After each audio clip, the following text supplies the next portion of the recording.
Hi friends, welcome to అక్షయ పాత్ర what not everything.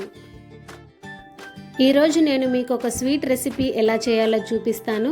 మా కడప జిల్లాలో ఏ చిన్న ఫంక్షన్ జరిగినా, పండుగ వచ్చినా మెనూలో పెట్టే ఫస్ట్ ఐటమ్ ఇదేనండి. నెయ్యి వేసుకొని తింటుంటే ఆ రుచే వేరు. ఎంత తిన్నా అసలు ఏమాత్రం వెగట అనిపించదు.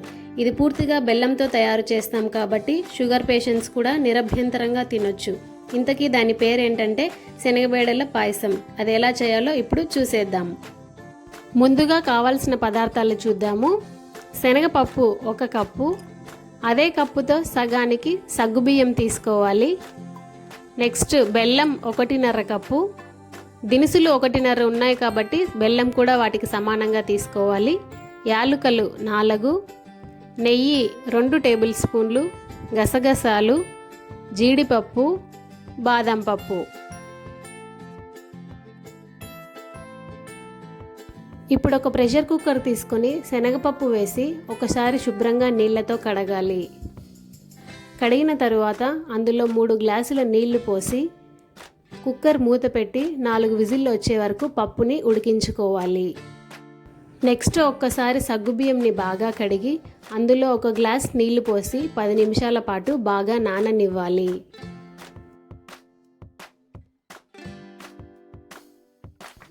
ఇప్పుడు ఇంకొక గిన్నె తీసుకొని అందులో నలకొట్టిన బెల్లం వేసి ఒక చిన్న గ్లాస్ నీళ్లు పోయాలి.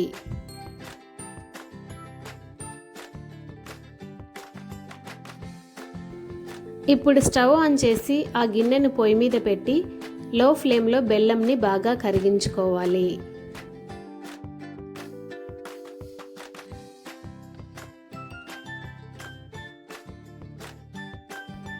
ఇక్కడ మనకేమీ బెల్లం పాకం చిక్కబడాల్సిన అవసరం లేదు. సో బెల్లం అంతా ఇలా జస్ట్ కరిగిన తర్వాత స్టవ్ ఆఫ్ చేసి పక్కన పెట్టుకోవాలి. నెక్స్ట్ స్టవ్ ఆన్ చేసి ఒక గిన్నె పెట్టి అందులో 3 గ్లాసుల నీళ్లు పోసి బాగా మరగనివ్వాలి.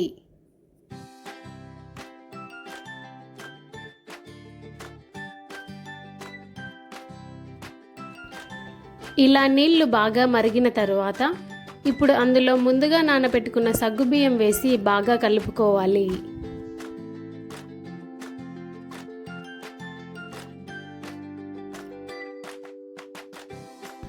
మంట సిమ్లో ఉంచుకొని సగ్గుబియ్యం అడుగు అంటకుండా ఇలా కలుపుతూనే ఉండాలి. 10 నిమిషాల తర్వాత సగ్గుబియ్యం ఉడికాయా లేదా అని చెక్ చేయాలి. చూసారు కదా, ఇక్కడ తెల్ల తెల్లగా ఇలా బుడగల్లాగా వచ్చేస్తే సగ్గుబియ్యం ఉడికిపోయినట్టే. ఇప్పుడు అందులో మనం ముందుగా ఉడికించుకున్న శనగపప్పును వేయాలి. పప్పును మరీ మెత్తగా ఉడికించుకోకూడదు, కొంచెం పలుకులుగా ఉంటే బాగుంటుంది. పప్పు వేసిన తర్వాత ఒక్కసారి బాగా కలుపుకోవాలి. ఇప్పుడు ఆ గిన్నె మీద ఒక జాలి ఉంచి మనం ముందుగా కరిగించుకున్న బెల్లం నీళ్లను పోసి బాగా కలుపుకోవాలి.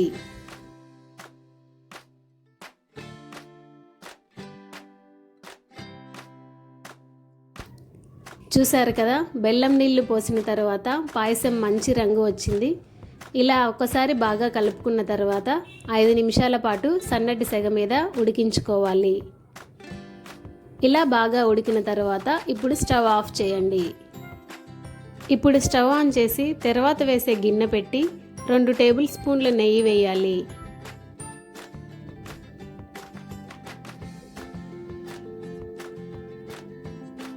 నెయ్యి బాగా కరిగిన తర్వాత ముందుగా అందులో బాదం పప్పు వేసి బాగా వేయించుకోవాలి. బాదం పప్పు బాగా వేగిన తర్వాత ఇప్పుడు అందులో జీడిపప్పు వేసి వేయించుకోవాలి.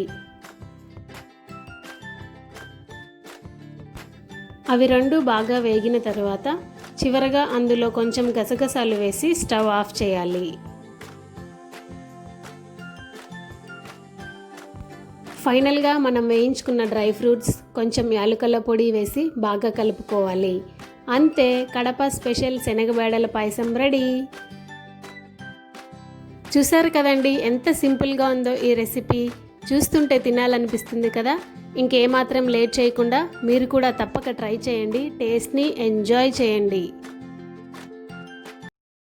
So please like, comment, share and subscribe to my channel Akshaya Patra. Thanks for watching. Bye bye.